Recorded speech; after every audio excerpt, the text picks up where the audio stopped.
국내 신약 개발에 속도가 붙으면서 임상시험 대행업체인 CRO 기업의 성장세도 눈에 띕니다.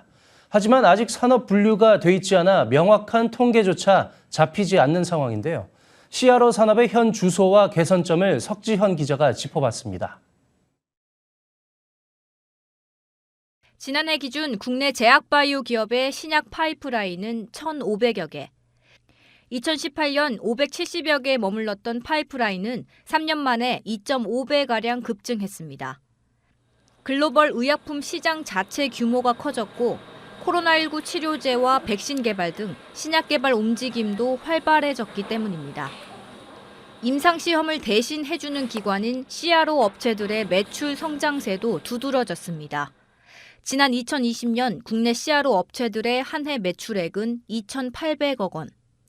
6년 만에 2배 이상 늘어 국내 시장을 선점한 외국계 CRO 업체들 매출을 추월했습니다. 국내 신약 개발의 여러 환경이 급속도로 성장하면서 신약 개발의 생태계, CRO, 그다음에 제약회사뿐만 아니라 또 실제 임상시험을 수행하는 임상시험 센터들도 굉장히 성장을 많이 하는 걸 볼 수가 있습니다. 그런 측면에서 국내 CRO가 같이 급성장했다고 볼 수가 있습니다.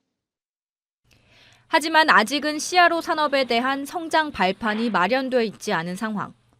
CRO 기업을 대상으로 실태 조사를 했더니 임상 관련 법규와 제도적 지원이 부족하다는 의견이 22.6%로 가장 많았습니다. 실제로 CRO 산업은 한국표준산업분류에서 별도 산업군으로도 분류돼 있지 않습니다.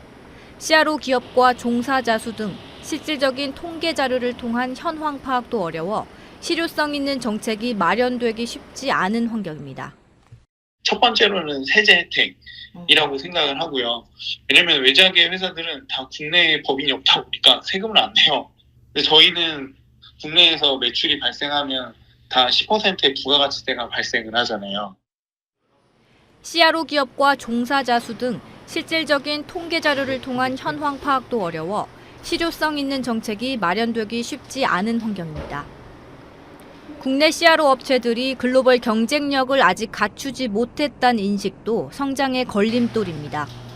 임상시험을 전문적으로 수행할 인력 부족, 글로벌 국가에서의 경험 부족 등이 국내 CRO 업체에 대한 낮은 신뢰도로 이어지고 있습니다. 척박한 기반에서 성장 중인 CRO 산업.